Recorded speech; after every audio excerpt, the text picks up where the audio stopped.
Hello friends, welcome to my channel green house. और आज का हमारा पौधा है देसी गुलाब का पौधा।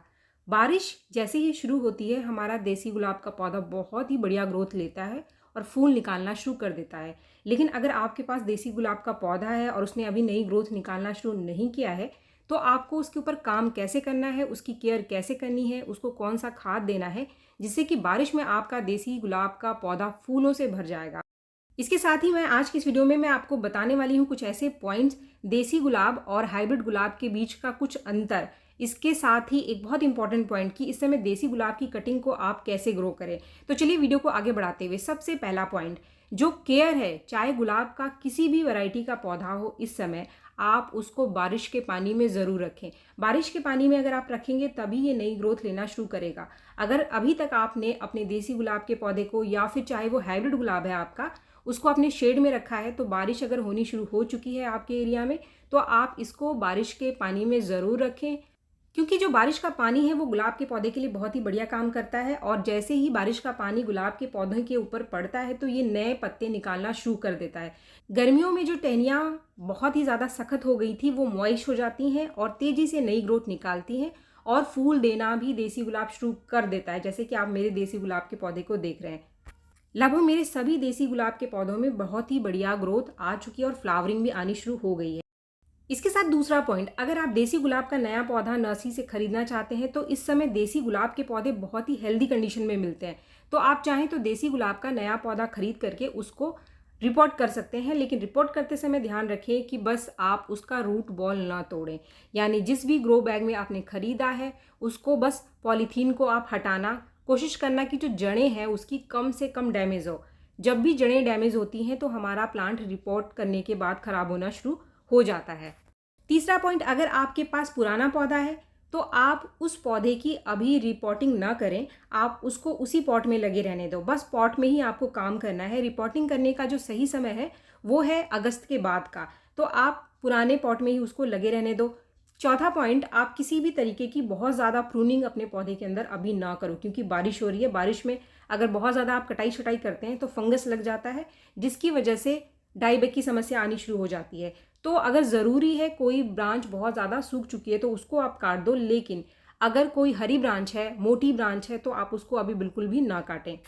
पांचवा पॉइंट, अपने पौधे की ड्रेनेज आप ज़रूर ठीक करके रखें। चाहे आपका देसी गुलाब है, चाहे आपका विदेशी गुलाब है, ड्रेनेज आपके हर पौधे की अच्छी होनी चाहिए। बारिश में चाहे कितनी भी बारिश हो, अगर आपके पौधे की ड्रेनेज ठीक है, प्रॉपर तरीके से नीचे का जो छेद है वहाँ से पानी बाहर निकलता है, तो कभी भी आपका पौधा खराब नहीं होगा। अब देसी गुलाब में और हाइब्रिड गुलाब में क्या अंतर है?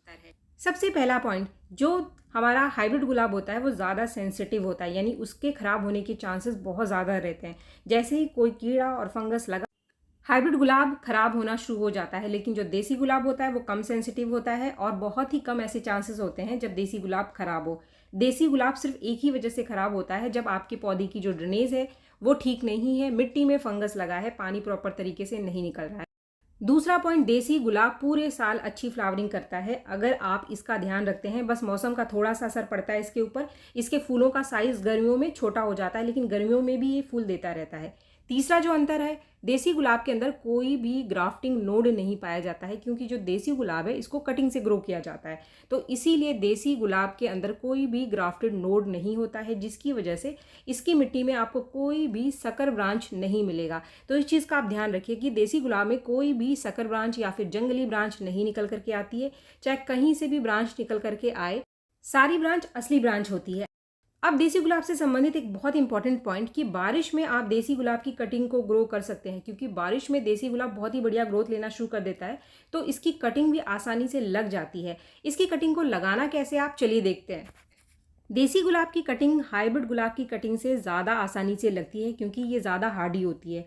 लेकिन जो हमारा हाइब्रिड गुलाब होता है वो सेंसिटिव होता है, उसकी कटिंग को लगाना थोड़ा मुश्किल होता है। पर ऐसा नहीं है कि उसकी कटिंग नहीं लगती है, उसकी कटिंग भी लग जाती है। ये जो सारी कटिंग आप देख रहे हैं ये सारी की सारी देसी गुलाब की कटिंग है। तो कटिंग को लगाने का सही तरीका क्या है और बारिश में आप इस कटिंग को कैसे ग्रो कर सकते हैं?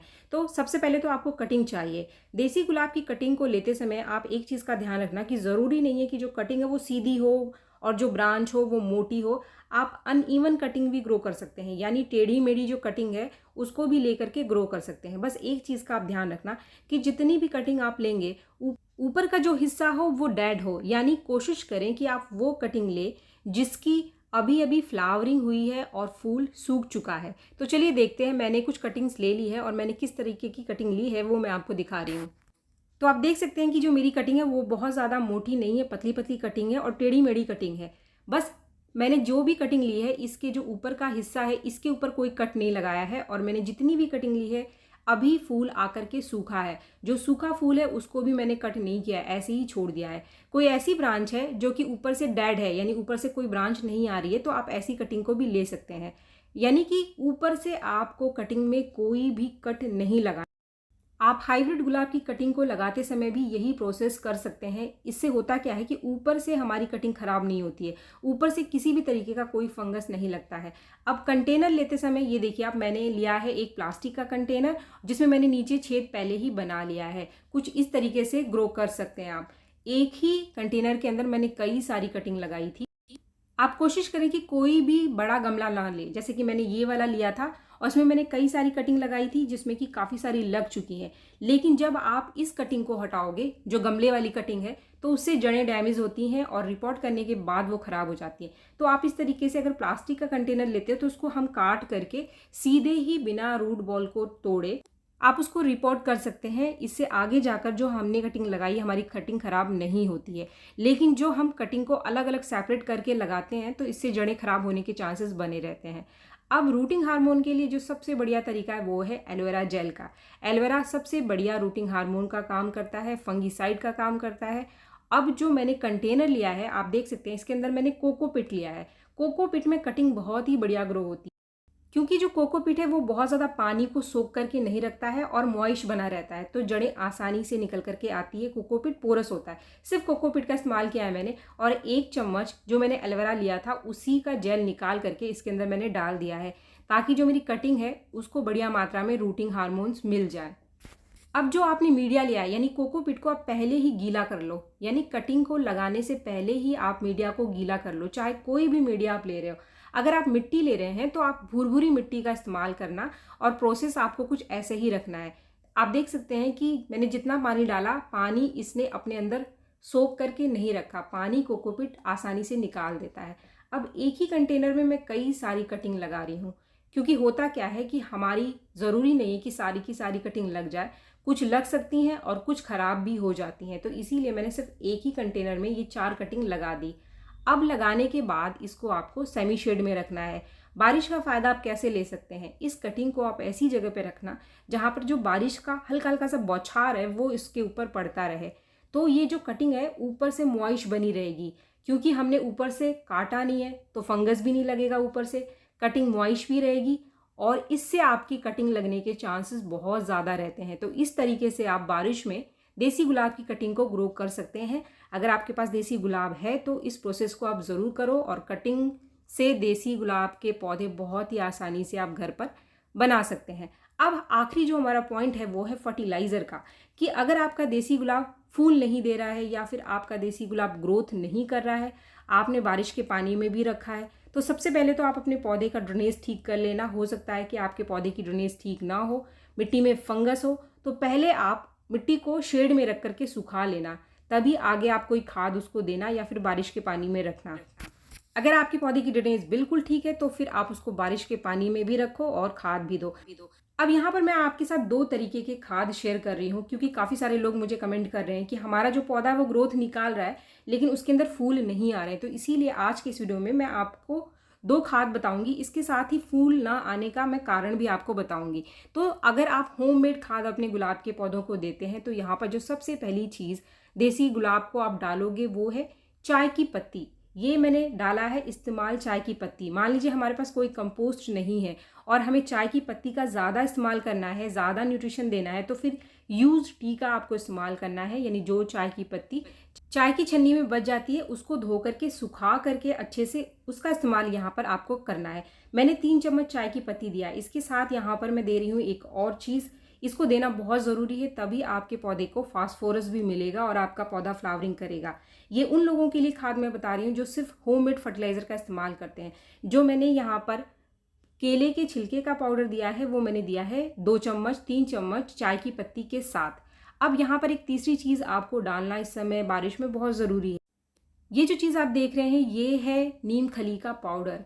अगर आपके पास नीम खली का पाउडर है तो चाहे आपका गुलाब किसी भी वैरायटी का हो, मिट्टी की अच्छे से गुड़ाई करके आधा चम्मच पॉट के साइज़ के हिसाब से, ये पॉट का जो साइज़ है मेरा 7 इंच का पॉट है, बहुत बड़ा पॉट नहीं है, तो मैं सिर्फ आधा चम्मच दे रही हूँ। अगर बड़ा पॉट है तो कम से कम 1 चम्मच आप ये नीम खली का पाउडर ज़रूर दे दो। बारिश में ये आपके गुलाब के पौधों को फंगस से बचाएगा।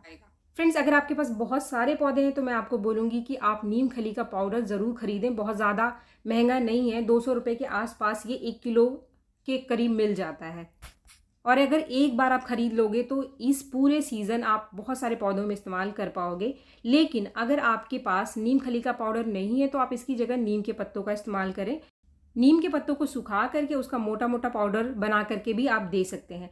अब दूसरा खाद क्या है, बहुत सारे लोग कहते हैं कि हमारा पौधा ग्रोथ निकाल रहा है लेकिन उसके अंदर फ्लावरिंग नहीं आ रही है। तो फ्रेंड्स, जो भी लोग हम होममेड फर्टिलाइज़र का इस्तेमाल करते हैं तो उससे नाइट्रोजन और पोटाश तो बहुत अच्छी मात्रा में मिलता है, लेकिन फास्फोरस की कमी रहती है। अब फास्फोरस की कमी को पूरा करने के लिए आपको देना पड़ेगा कोई भी एक ऐसा फर्टिलाइज़र जिसके अंदर बहुत अच्छी मात्रा में फास्फोरस हो। इसके लिए जो सबसे सस्ता फर्टिलाइज़र है वो है DAP। फ्रेंड्स, अगर आप ऑनलाइन खरीदते हैं जैसे कि फ्लिपकार्ट या फिर अमेज़ॉन से तो ये 200 रुपये के आसपास मिलता है। मैंने इसको फ्लिपकार्ट से ही ख़रीदा है। अगर आप कहीं नर्सरी में जा रहे हैं तो और सस्ता मिल जाएगा क्योंकि वहाँ पर डिलीवरी चार्ज वगैरह नहीं लगता है। तो आपकी मर्जी, आप जहाँ से भी लें, पर अपने पास DAP अगर आप रख सकते हैं तो ज़रूर रखें। अगर आपके पास बहुत सारे फ्लावरिंग प्लांट्स हैं तो आपके पास DAP होना चाहिए, क्योंकि फास्फोरस की कमी की वजह से जो पौधा है, चाहे आप इसको कितना भी खाद दो, चाहे आप इसको कोई कंपोस्ट भी डाल रहे हो, तब भी इसके अंदर फूल ना आने की समस्या बनी रहती है। अब जिस पौधे के अंदर मैंने DAP डाला उसके अंदर आपको नीम खली का पाउडर भी देना है, यानी DAP के साथ आप आधा चम्मच से लेकर के 1 चम्मच तक ये नीम खली का पाउडर दे सकते हैं। देखिए, मैंने तकरीबन 15 से 20 ग्रेन्यूल इस पौधे को दिया है। काफ़ी बड़ा पौधा है मेरा, पॉट का साइज़ भी बड़ा है। इसमें मैं 1 चम्मच नीम खली का पाउडर भी डाल रही हूँ। तो अब जाके ये हमारा एक फर्टिलाइज़र कंप्लीट हो जाता है। जो मैंने पहला आपको खाद बताया, यानी जो होममेड मैंने आपको बताया चाय की पत्ती वाला खाद, उसको आपको 15 दिन बाद फिर से देना है। लेकिन ये जो DAP वाला खाद मैंने आपको बताया, इसको अगर आप सिर्फ महीने में एक बार दे दोगे तो काफ़ी है। इससे आपका जो पौधा ग्रोथ ले रहा है वो कलियां बनाना शुरू कर देगा और फूल भी देना शुरू कर देगा। आपके पास कोई भी पौधा है जिसके अंदर ये समस्या आती है कि पौधे की ग्रोथ बहुत बढ़िया है, आप रेगुलर खाद दे रहे हो लेकिन कली नहीं बन रही है, फूल नहीं बन रहा है, तो फिर आप एक बार DAP का इस्तेमाल करके ज़रूर देखें। या फिर आपके पास कोई और फर्टिलाइज़र है जैसे कि बोन मील में भी बहुत अच्छी मात्रा में फास्फोरस होता है, या फिर रॉक फास्फेट में भी अच्छी मात्रा होती है फास्फोरस की। कोई भी एक ऐसा फर्टिलाइज़र आप अपने पास ज़रूर रखें जिसमें अच्छी मात्रा फास्फोरस की हो। तो फ्रेंड्स, आप ये सारे काम अगर इस समय देसी गुलाब के ऊपर कर लेते हैं बारिश में, तो आपका देसी गुलाब डेफिनेटली फूलों से भर जाएगा। लेकिन केयर आप करते रहिए, सिर्फ खाद से काम नहीं चलेगा। जो चीज़ें मैंने आपको बताई, अगर आप इन चीज़ों का ध्यान रखोगे तभी खाद का पूरा रिजल्ट आपके पौधे के ऊपर आपको दिखाई देगा। उम्मीद है वीडियो आपको पसंद आया होगा। वीडियो अगर आपको पसंद आया तो एक लाइक ज़रूर करें, और मेरे चैनल को आपने अब तक सब्सक्राइब नहीं किया है तो मेरे चैनल को सब्सक्राइब भी ज़रूर कर लें। मिलते हैं मेरे नेक्स्ट वीडियो में, तब तक के लिए थैंक यू।